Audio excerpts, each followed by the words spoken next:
처음 이 영탑사를 다녀간 게 한 37년 전쯤 되나요?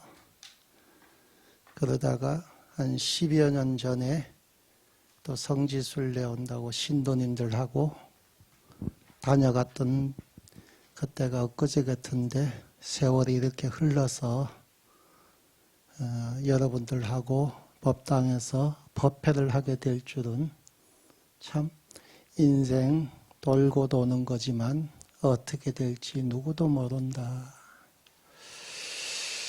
오늘 이렇게 3월 초하룻 날 영탑사 우리 신도님들과 법회를 하게 돼서 무슨 얘기를 할까 하다가 돌고 도는 세상 윤회하는데 가끔씩 그런 질문을 해요.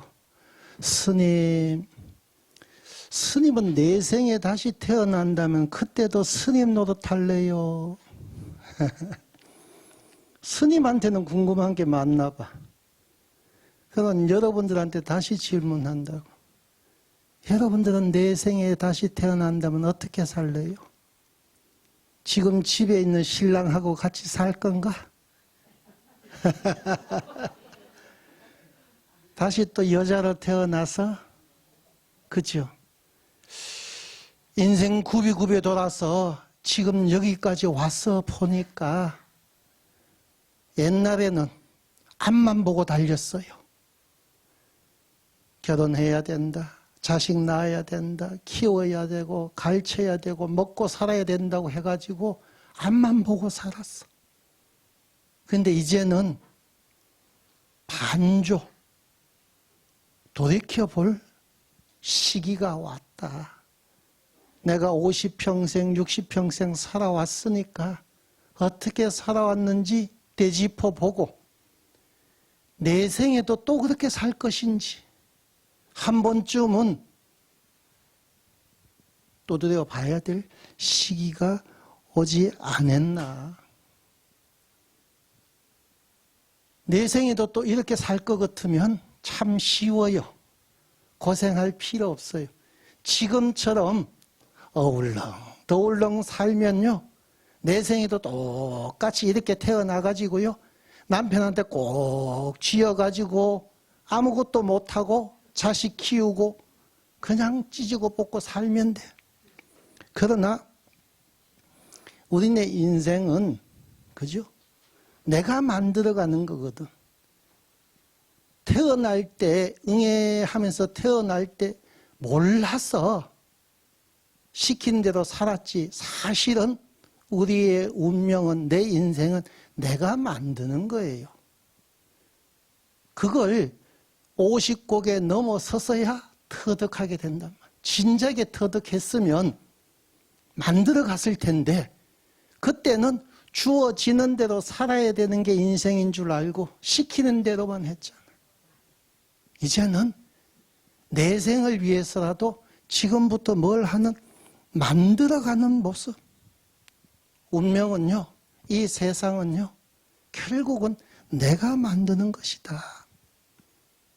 누가 만들어서 내 앞에 상을 차려주는 게 아니에요. 그래서 우리는 불자는 운명을 개척하는 존재를 불자라고 하는 거예요. 그냥 그렇게 살 것 같으면 절에 올 이유도 없는 거예요. 부처님을 모시고 염불할 필요도 없는 거예요. 여러분들의 오늘 2시간 가까이 기도하고 염불한 이 까닭은 운명을 바꾸려고. 부처님, 저는 이제는 더 이상 끌려가는 삶을 살고 싶지 않습니다. 내 생에는 운명을 바꾸고 싶습니다. 그 의미가 담겨 있는 거예요. 작게는 자식을 위한다, 손주를 위한다, 그 마음으로 절에 왔잖아, 그죠? 이제 자식 다 컸어. 자식이 여러분들 찾아요? 안 찾아. 엄마가 전화하면 뭐해요? 엄마 나 바빠, 빨리 끊어, 그러죠. 자식 찾을 필요 없어. 이제 자식을 위한다고 절에 왔지만 이제는 뭐다? 내 운명을 바꾸기 위해서 기도하는 거예요.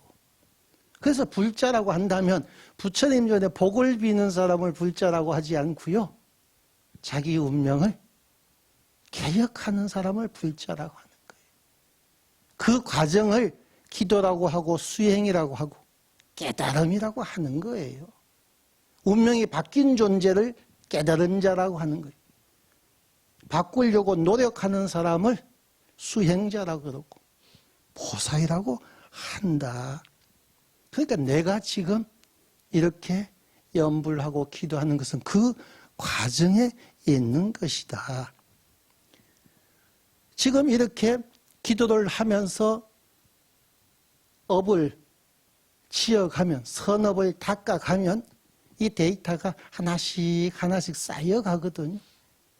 여러분들도 염불을 하다 보면, 기도를 하다 보면 느끼셨는가 모르지만 스님들은 자면서도 꿈속에서도 화두 들고요. 꿈속에서도 염불할 때 있거든요. 여러분들도 가끔씩 느끼잖아. 힘든 일이나 어려운 일이 겪었을 때 나도 모르게 내 입에서 툭 튀어나오는 게 아이고 관세음보살. 이게 수행이 쌓여간다는 거거든요. 지금까지는 그런 말들이 입에서 나오지 않았는데 이 안에 선업이, 수행력이 차곡차곡 쌓여가지 않았는데 어느 순간인가 나도 모르게 아이고 관세음보살, 아이고 부처님, 이게 선업이, 수행력이 쌓여가는, 그걸 데이터라 그러거든요. 이 데이터가 쌓여야, 업이, 수행력이 쌓여야 여러분들이 변화할 수 있는 뭐가 기회가 주어진다. 저절로 되는 건 아니에요. 끊임없이 기도하고 염불하고, 그죠? 절에 와서 스님들과 함께 봉사하고 해야만이 선업이 쌓이는 것이고, 그 선업이 쌓일 때 나도 모르게 내가 뭐한다? 변화하고 있더라. 저절로 변화하는 거예요. 가고 또 가는 가운데에 목적지에 도달하는 것이지 처음 마음먹었다고 해가지고 그 자리에 도달하는 거 아니에요. 끊임없이 우리는 뭘 해야 된다? 기도하고 또 기도를 해야 된다. 과거 탓할 필요 없어요. 세상 탓할 필요 없어요.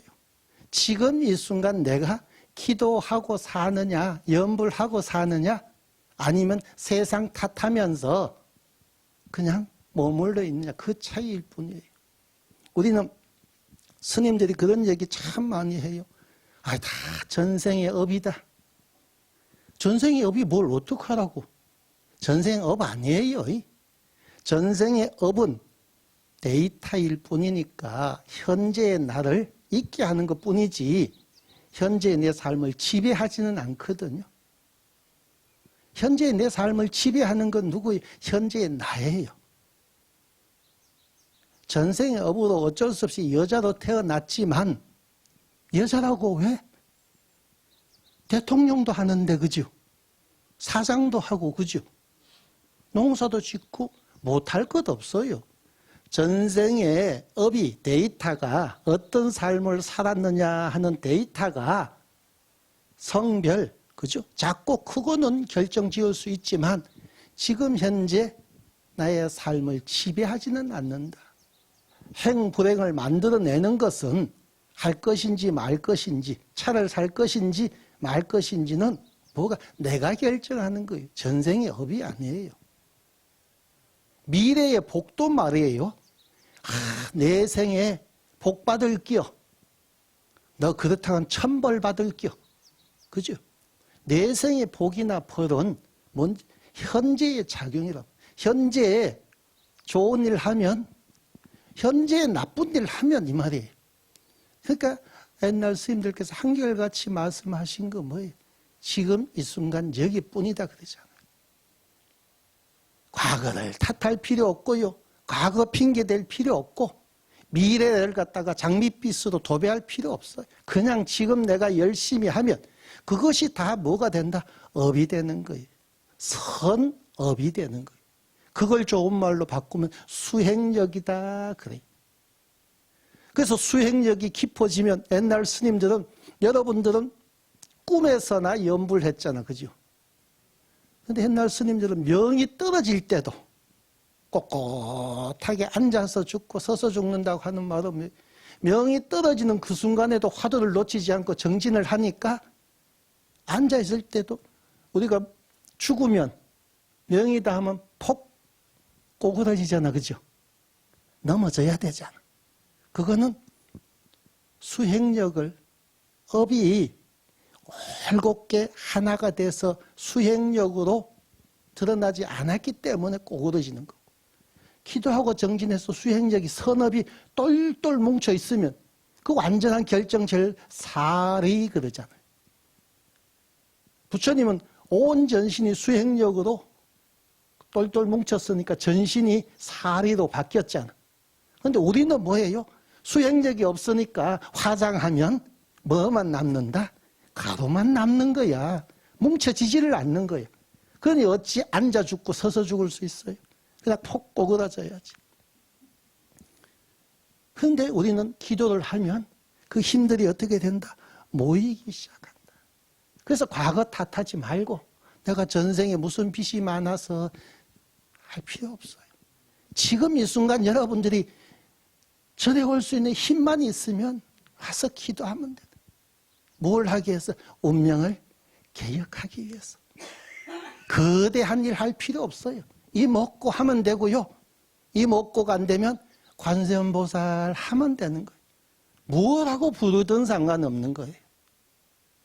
지장보살이라고 부르든 관세음보살이라고 부르든 무슨 상관이 있어요.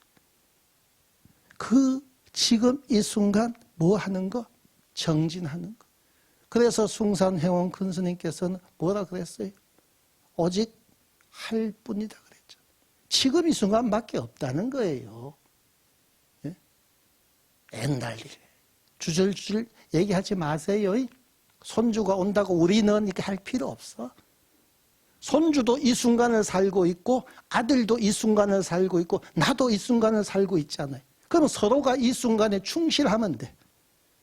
나이 좀 더 먹은 할머니, 좀 젊은 아들, 어린 손주일 뿐이지 지금 이 순간에 충실해요.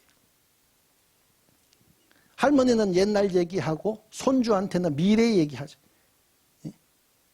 너 나중에 큰 사람 되려면 뭐 하려면 현재는 다 무시해버리고 그래서 오직 뭐 한다? 현재만 집중하라. 그 현재에 집중하는 법이 뭐예요? 스스로를 살피는 거거든. 세상에 눈 돌리기 시작하면 현재를 살지를 못해요. 아이, 때 됐으니까 꽃놀이 가야 되잖아, 그죠? 아이, 봄이 왔으니까 옷 좀 사야죠. 아이, 쇼핑도 해야지. 아이, 농사 짓기 바쁘니까 잠깐 나가서 나들이 가서 맛있는 것도 먹어야지. 세상 천지 돌아보면 나를 유혹하는 게 너무 많아. 지금 현재 이 순간 여기에서 내 자신에게 집중해야 되는데 운명을 개혁하려면 운명이 바뀌면 온 천지가 다 내 거가 되거든요. 그런데도 운명을 바꿀 생각, 천지가 내 것이 되는 작업을 안 하고 그냥 옷 한 벌 사는데 목숨 거는 거야. 돈 한 푼 버는데. 그러니 우리는 뭐 한다? 이 핑계 저 핑계로 눈을 바깥으로 자꾸 돌리는 거예요. 자식 잘 돼야 된다, 손주 잘 돼야 된다, 뭐 해야 된다, 뭐 해야 된다고 하면서 끊임없이 바깥으로 눈을 돌리는 거예요. 세상은 가만히 있는데 내 혼자서 세상을 향해서 짝사랑. 세상은 날 쳐다봐 주지도 않는데 그저 돈 하면서 돈이 날 쳐다봐 줘요.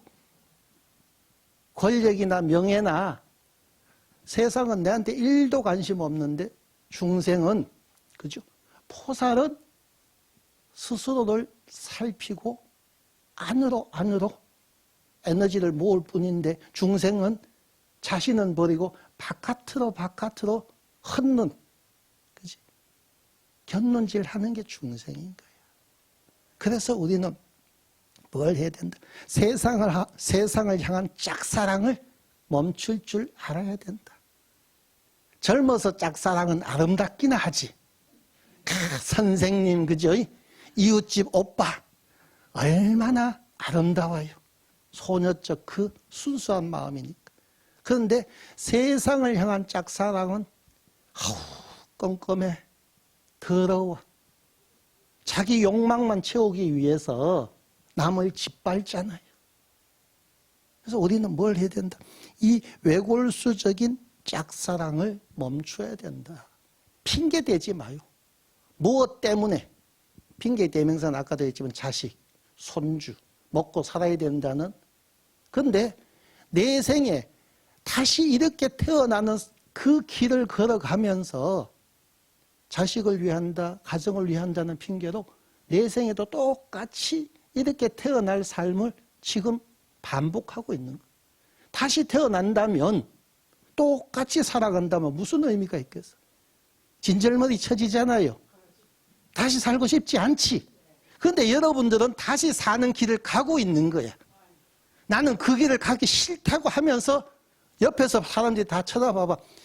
싫다고 하면서 그 길을 가잖아. 그게 세상을 향한 짝사랑이 만들어내는 이 핑계 저 핑계 대면서, 그죠? 그걸 부처님 스님들 말씀 뭐라 그래? 집착이라고 표현하죠. 근데 그 집착이라고 표현하지 말고 쓸데없는 짝사랑이라고 표현해봐. 이제 멈춰야 되잖아, 그치? 반응이 좀 있어야 되잖아. 내가 그 오빠를 좋아했으면 그 오빠도 한 번쯤은 날 쳐다봐 줘야 되는데 평생 안 쳐다보면 이제는 멈춰야지. 세상이 날 안 쳐다봐 주는데 내가 왜 세상을 향해 짝사랑을 멈추지 않아? 그래서 세상을 향한 그 외골수적인 짝사랑을 멈추면 나를 향해, 그죠? 반조 혹은 관조할 수 있는 길이 열리는 거고, 그 길이 열리면 나는 어떻게 된다? 변하게 된다. 끊임없이 짝사랑하지만 이루어지지 않는 사랑이다 보니까 계속 핑계대고 타협했잖아, 그죠? 그리고 짝사랑하고 타협하고 짝사랑하고 타협하고 그러면서 이런 게 인생이다 하면서 대충 살아왔는데 그거 인생 아니야. 지옥을 향해 자박자박, 그죠? 도살장으로 끌려가는 소마냥 눈을 끔뻑끔뻑하면서 도살장에 끌려가는데도 끌려가는 줄 모르고 살아가는 소마냥 우리네 인생은 그렇더라. 그래서 이제 뭘 해야 된다? 멈추고 더 이상 타협하지 아니하고 정진하는, 수행하는 삶을 살아야 된다. 기도하는 삶을 살아야 된다. 옛날 중국의 암두 스님이라고 이제 문자 좀 써야 되잖아, 그죠? 스님이 법문을 하면서 암두 스님에서 그런 말씀하셨어. 종문입자는 불시가진이다. 우리가 여기 이제 법당에 문이 있네. 문을 열면 세상 사람들이 들어오거나, 그죠? 문을 통해서 모든 것들이 들어오고 나간단 말이에요. 그래서 종문입자는 문을 통해서 들어온 것들은 불시가진이다. 다 헛된 것이다. 라는 법문을 했어요. 여기서 문이라는 건 뭐냐면 눈, 코, 입, 귀 이걸 말해요. 눈을 통해서 들어오는 건 다 헛된 거예요.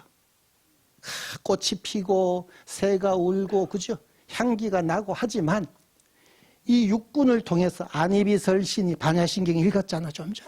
안이비설신이 육군, 이걸 문이라고 표현한 거예요. 눈을 통해서 들은 거 이쁘다, 멋있다, 아름답다.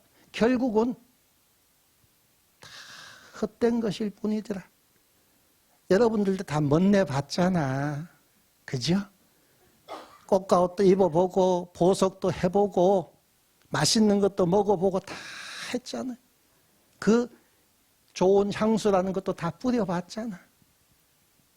지내놓고 보니까 어때요? 정말 입지 않은 문을 통해서 들어온 모든 것들은 다 불시가진이라. 보배가 되지 않더라 이 말이지. 명품인 줄 알고 사서 보석인 줄 알고 시했는데 지내놓고 보니까 그냥 가방이지. 명품이나 1,000원짜리 가방이나 그지 똑같은 거잖아요. 네? 명품이다 보석이다 줄 알고 다이아 손에 끼었는데 다이아나 금반지나 어려서 꼈던 풀반지나 어디에서 그렸던 볼펜으로 그렸던 시계나 뭐가 다 종문 입전은 불시 가신이다. 다시 말해서 육군을 통해서 들어온 육진 경계는 안이비 설신이 색성양 미촉보 무 그랬죠. 반야신기 무 안이비 설신이 무 색성양 미촉법.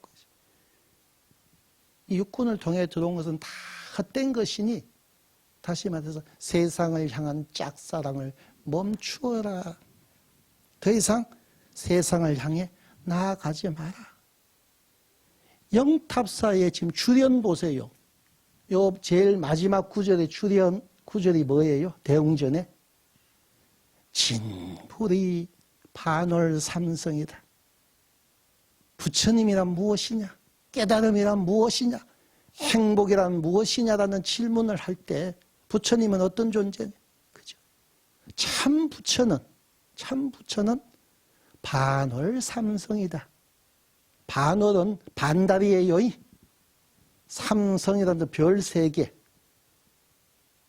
그러니까 달을 그리고 별을 3개를 딱 그려놓고 보니까 그게 뭐더라? 마음심체가 되잖아. 깨달음은 어디에 있다? 육군, 문을 통해서 들어오는 것이 아니라 행복이라는 것은, 그죠? 바깥에서 찾아오는 것이 아니라 내 안에 있더라. 참 행복은 어디에 있더라? 내 마음속에 있더라. 그런데 내가 내 마음을 잃어버리고 짝사랑에 미쳐가지고, 그죠? 명품이다. 좋은 옷이다. 맛있는 거다. 자식이다. 남편이다. 거기에 한눈 팔고 내 마음을 잃어버렸잖아. 근데 이제는 50, 60을 살았으니까 이제 갖다 버려도 돼. 자식놈들요.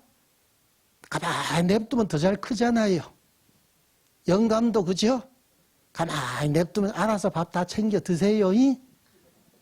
이제는 세상 핑계, 세상 짝사랑 멈추고 스스로 뭘 한다? 내 안에 부처 자리를, 마음 자리를 살펴야 된다. 이렇게 저렇게 분별하지 마라. 신광불매. 또한 망고의 희유다. 이 마음 자리는 그죠?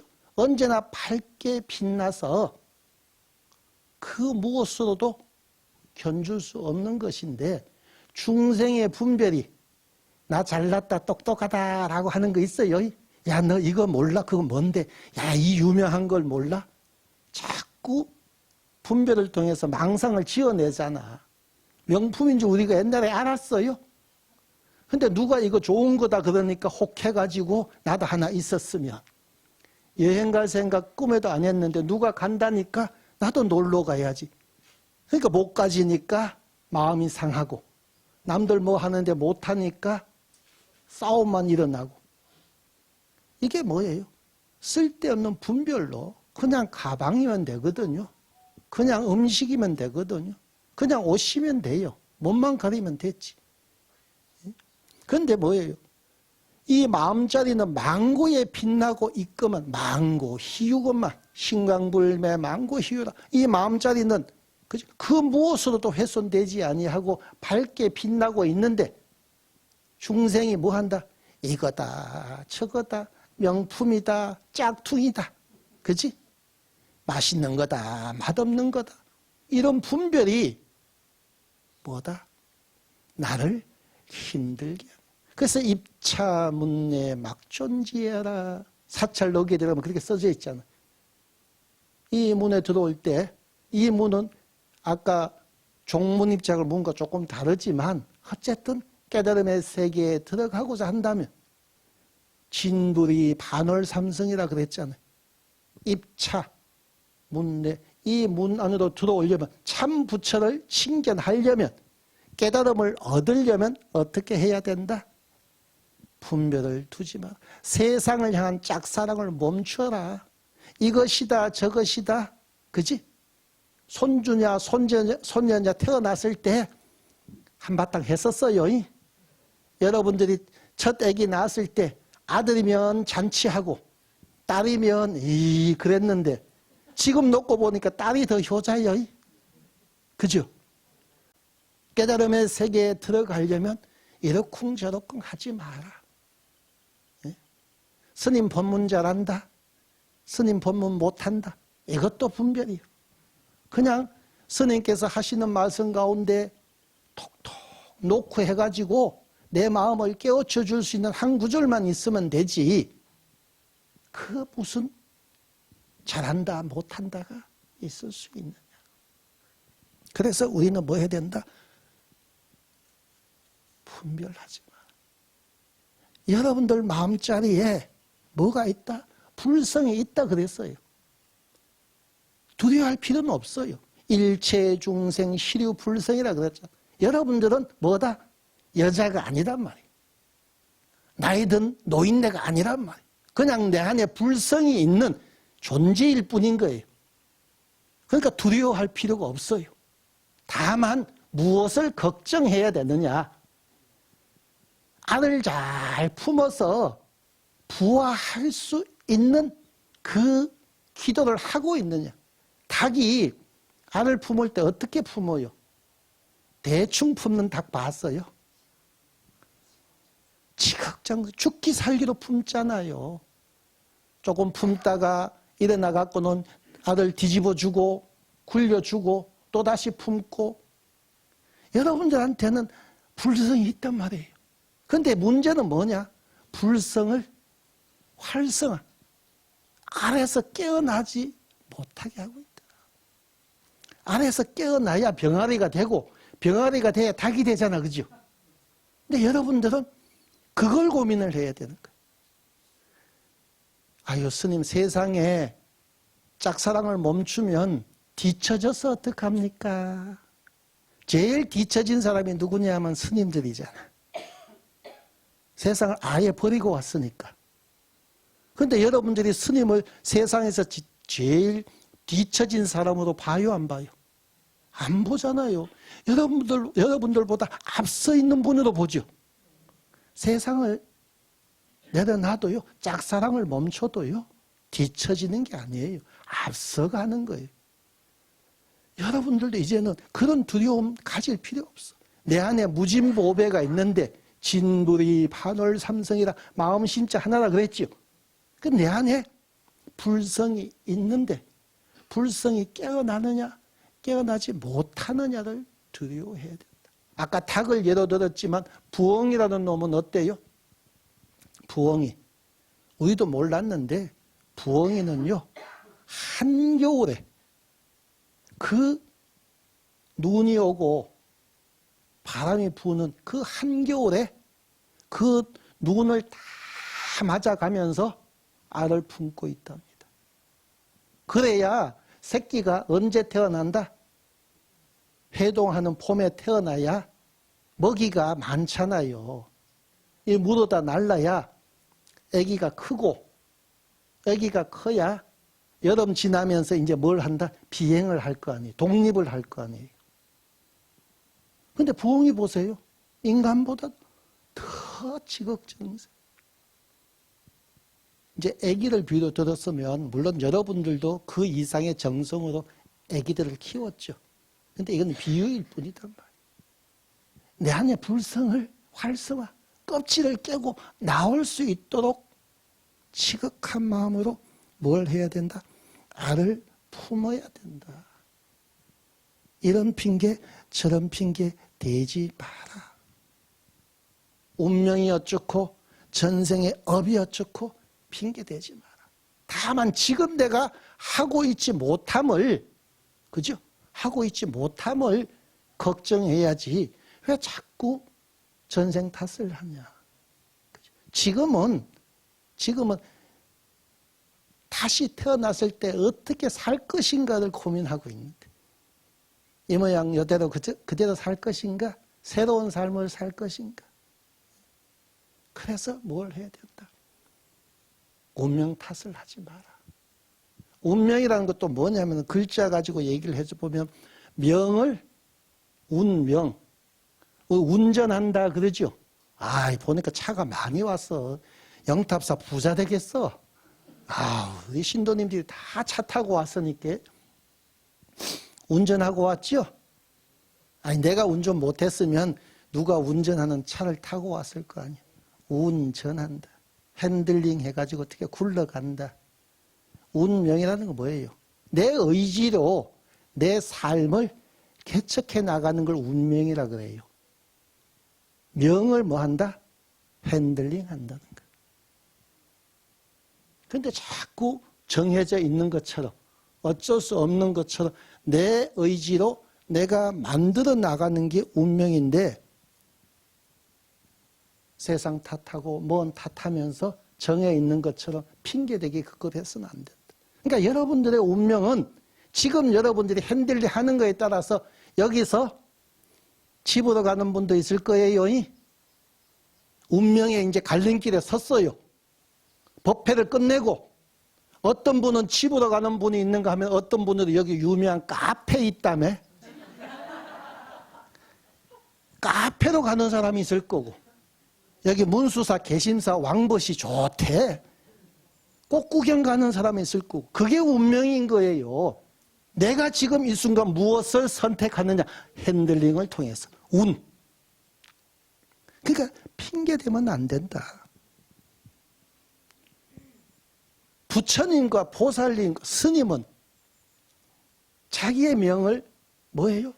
핸들링 해가지고 그 의지로 자기의 의지로 핸들링해서 수행자의 길에 들어선 존재를 스님이라 그러고 불보살은 뭐예요?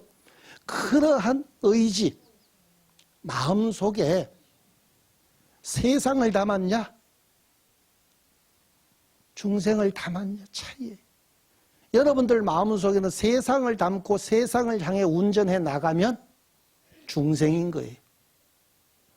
여러분들의 의지에 누가 가자고 해서 가는 거 아니잖아요. 운명은 내가 개척하는 거거든요. 아무리 유혹을 한다고 해도 결국은 내가 걸어가는 길이에요. 내가 걸어가는 길. 내 선택으로.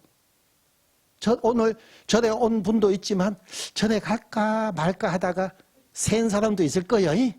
새길로 새가고 딴 데서 지금 핑계대면서 언니 나 오늘 바빠서 못 가 대신 기도 붙여줘 그래 놓고는 딴 데 가갖고 새길로 그게 그 사람의 운명인 거예요. 근데 부처님은 보살님은 뭐다? 중생을 향한 의지 마음 하나뿐이에요. 자비심 그리고 중생을 향한 몸짓만 있을 뿐이에요. 근데 여러분들은 여기 있는 여러분들 말고 오늘 새길로 빠진 분들은 그 마음에 중생을 향한 것이 아니라 세상을 향한 꽃구경, 커피, 그죠?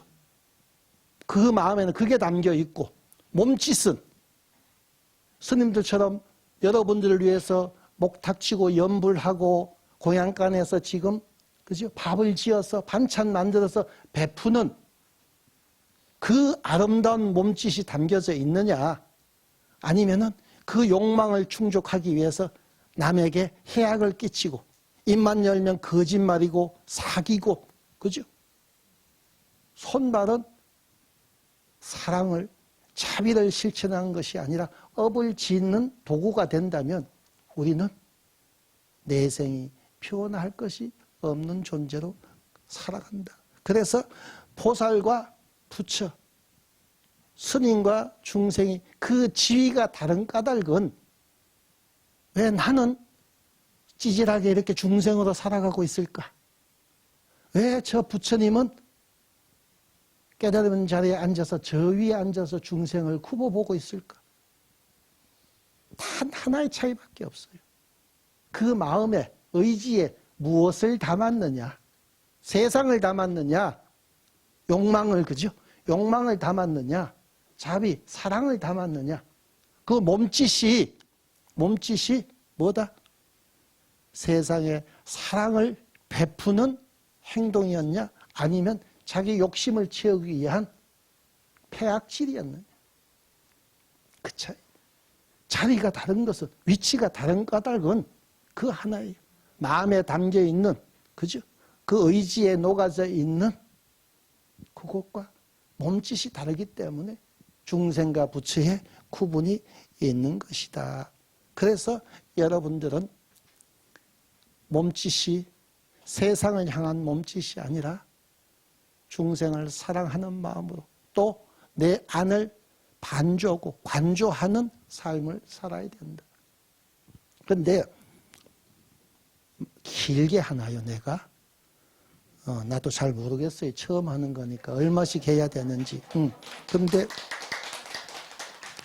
여러분들의 마음에 무엇이 담겨져 있는지, 여러분들의 손짓과 몸짓이 어떠한지 스스로 돌이켜보면 장담하기 힘들 때도 있어요.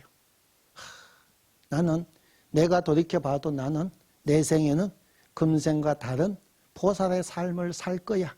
아니면은 아이고 살아온 거 아무리 되짚어 봐도 지금과 다를 바 없이 살아갈 것 같아. 아니면 지금보다 못할 것 같아. 스스로 점수 매길 수는 있을 거예요. 그런데 운명을 개혁하고 개척하려고 하는데도 지금까지 살아온 습관 때문에 쉽게 잘 안 되더라. 그래서 쉽게 되는 법이 좀 없을까? 쉽게 되는 법. 그 쉽게 되는 법은 바로 여러분들 곁에 있어요. 쉬운 게 멀리 있으면 쉬운 게 아니잖아요. 쉬운 거는 바로 옆에 있어야 쉬운 거예요. 우리가 기도한다, 수행한다, 보시를 행하고 공덕을 쌓고, 근데 과연 여러분들께 한번 물어보고 싶어요. 여러분들은 기도를 매일 하는 일이에요? 매주 하는 일일까? 한 달에 한 번 하는 일일까? 1년에 한 번 하는 일. 요즘은 기도 그러면 1년에 한 번 하는 걸 기도라고 생각은 안 해요. 아이, 그 정도는 스님, 영탑사를 어떻게 보고, 초원 스님, 상준 스님한테 배운 게 있는데, 그래도 한 달에 한 번은 해요. 한 달에 한 번 해요? 그렇죠. 기도라는 건 매일 하는 게 기도예요. 왜? 여러분들이 보면 중생으로 살아가면서 하는 행위들 보면 매일 업을 짓고 있잖아요. 띄엄띄엄 업을 지으면 기도도 띄엄띄엄 해도 돼요. 빨래도 그죠? 더러워지면 매일 빨아야 될 옷도 있지만 겨울 나고 봄에 빨아야 되는 옷도 있잖아요. 응? 상황에 따라서 업도 띄엄띄엄 짓는다고 하면 기도도 띄엄띄엄 해도 돼요. 근데 업은 우리는 매일 매 순간 분별, 집착, 또 망상을 통해서 행위로 이어진단 말이에요. 그러니까 매일매일 업을 지으니 기도도 우리는 어떻게 해야 된다? 매일매일 해야 된다. 매일매일. 얼만큼 길고 짧은 건 상관없어요. 매일매일만 이어지면 이게 선업이 되고 수행력이 된단 말이에요. 습관화가 되는 거예요. 태어나면서부터 나도 모르게 쌓아왔던 악업처럼 선업도 매일매일 기도하면 매일매일 쌓여가요. 그래서 매일매일 기도하면 돼. 근데 매일매일 기도하려니까 잘 안 되더라. 두 번째 쉬운 법, 매일 절에 오세요. 아이고 스님 그거는 더 어려운데요. 봉고차도 있잖아 이제. 전화만 하면 봉고차 타고 와서, 그죠? 절에 오는 습관을 자꾸 들여라는 거예요. 매일 절에 와서 사실 기도가 그만큼 될 수 있으면 좋지만 그것도 잘 안 되거든요. 그런데 매일 절에 오려고 마음을 먹는 순간 매일 기도하려고 하는 변화보다도 큰 변화가 생겨요. 왜? 여기는 부처님이 계시니까, 스님이 계시니까, 도반이 있으니까 그 덕으로 변화의 폭이 커지는 거예요. 일주일에 한 번이라도요, 매일 절에 오라 그러지 못 오시잖아요. 그렇지만 일주일에 한 번이라도 절에 와보세요. 매일매일 집에서 기도한다고 하면서 기도해보지만 에너지가 이렇게 응집이 안 되듯이 잘 안 되는 것, 안 됐거든요. 근데 일주일에 한 번이라도 절에 왔다 가면 부처님의 가피와 스님의 지도로 도반들 의지해서 으쌰으쌰 하면서 기도 수행력이 모여지는 거예요. 그러면서 내가 달라지는 걸 느껴요. 그래서 한 달에 한 번 절에 온 사람과 일주일에 한 번 절에 온 사람은 운명이 변화하는 속도가 방향이 완전히 달라져요. 한 달에 한 번 오는 분들은 보통 어떠냐 하면 아까 얘기했던 세상을 향한 기도예요. 자식을 위한다, 뭘 한다, 스님이 내 자식 축원 이름 불러줬냐 안 불러줬냐 거기에 꽂혀 있어요. 힘들어 죽겠어요. 왜 스님들이 그 너머 집 자식 이름 부르는데 시간을 다 보내야 돼? 그렇지만 그분들을 위해서 축원은 해드린단 말이에요. 근데 오시는 분들이 마음은 거기에 가 있거든. 한 달에 한 번씩 오면. 근데 매일 집에서 기도하지만 또 뭐는 안 된다? 에너지가 모이지는 않더라. 그래서 에너지를 모으기 위해서 한 달에 한 번씩이라도 절에 다녀가 보세요. 그러면 매일 집에서 하는 기도가 수월해져요. 힘을 받는다 그래요. 힘을 받는다. 아까 얘기했잖아요. 안광낙지시에 눈빛이 흐려져 갖고 땅에 떨어질 때 목숨이 다할 때에도 뭐 한다? 에너지가 있으면, 수행력이 있으면 그걸 갖다가 어떻게 극복할 수 있다. 그래서 여러분들은 뭘 해야 된다? 매일 절에 오는 불자가 돼야 된다. 매일 절에 오는 불자. 아니, 일주일에 한 번만이라도 절에 오는 불자가 되면 매일 기도가 익어가요. 무엇을 하든지 간에 밥을 하든 빨래를 하든 청소를 하든 뭐가 된다? 수행이 되는 거예요. 근데 그게 한 달에 한 번 와가지고서는 힘들다. 옛날에 이게 사실인지 아닌지는 저는 역사 공부를 안 해서 잘 모르는데 양귀비 아시잖아, 그죠? 양귀비가 알록산이라고 사랑을 했는지 안 했는지는 잘 모르겠어요. 아니면은 대갓집 마나님께서 사랑채에 있는 서방님 얼굴 한번 보고 싶어 갖고 불러야 되는데, 그지? 안방마님이 채신머리 없이 서방님 오라가라 할 수가 없잖아요. 안방마님, 그죠? 사랑채에 있으니까 이제 사랑한다 그랬잖아요. 피노 소옥 원무사라. 아무 일도 없건만 양귀비는 자기 몸종 이름을 부르는 거예요. 소가 하면서. 안방마님이 아무 일이 없는데도 하인 이름을 부르는 거예요. 왜 부르겠어요? 아무 일이 없는데 몸종 이름을 부르는 까닭은 사랑채에 있는 영감님 귀에 내 목소리가 들리도록. 그러면 사랑채에 있던 영감님이 무슨 일인가 싶어서, 그죠? 안채로 갈 거 아니에요. 양귀비가 알록산이가 보고 싶어서 뭔 사랑을 했는지는 따지지 마요. 알록산이가 보고 싶어서 자기 몸종 이름을 부르는 거예요. 그러면 뭐예요? 알록산이가 그 양귀비 목소리를 들으면 어떤 핑계를 대서라도 양귀비한테 갈 거예요. 이렇게 소기를 부르는 것은 일이 있어서 부르는 게 아니라 다만 사랑하는 낭군님이 내 목소리 알아듣게 하기 위해서. 제가 이 얘기를 왜 자주 써먹느냐 하면, 여러분들이 운명을 바꾸기 위해서 기도는 해야 되는데 매일 기도는 하는데 힘이 모이질 않는단 말이에요. 마음은 있잖아요. 매일 기도를 하고 싶은 마음은 있고 실제로 매일 기도는 하잖아. 그런데도 수행력이 응집되지 않더라. 정진력이 이렇게 굳건해지지 않더라. 그러니까 여러분들이 뭘 해야 된다? 매주 한 번씩이라도 어떤 핑계를 대서라도 절에 다녀가시면 그 힘으로 수행력이 굳건해진다 그랬죠. 그러면 그 굳건한 수행력은 여러분들이 소기를 부르든, 그지? 사머리를 부르든, 참불가를 하든, 사경을 하든, 사부를 하든, 관세음보살을 부르든 지장보살을 부르든 약사열애 부처님을 부르든 어떻게 한다?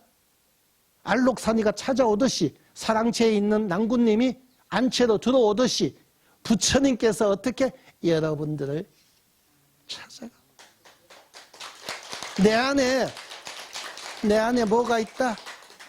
반월삼성, 불성이 있다 그랬죠.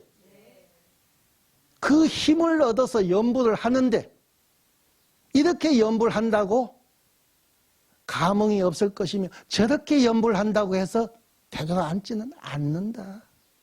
그러니 여러분들 그런 마음으로 일이 없어도 소고기만 부르면 알록산이 알아듣듯이 여러분들이 연불만 하면 부처님이 다 알아듣는단 말이에요. 스님이 자식 이름 안 불러주더라도 어디에 사는 아무개 안 불러주더라도 어떤다 부처님 벌써 알아주고 계시는 거야. 아우 내가 보고 싶어서 불렀구나. 깨달음을 얻기 위해서 저렇게 열심히 기도하는구나. 그래서 에너지가 결집이 되면 사리화 되듯이 세상을 향한 짝사랑을 멈추고 안으로 내 마음자리 살피면 그 마음자리 살피는 게 기도하는 거거든요. 소고기만 부르면 돼. 그러면 그 에너지가 뭉치면 세상사는 누가 다 해결해 준다? 부처님께서 다 해결해 주신단 말이에요. 왜 그걸 믿지 않느냐? 부처님의 가피를 왜 믿지 않느냐? 내 에너지가 결집되지 못함이 문제지 품고 있는 그지? 내가 알을 품고 있지만 품고 있는 시간이 또 정성이 한결같지 않음이 문제지 왜 알에서 깨어나지 못할까 걱정하느냐?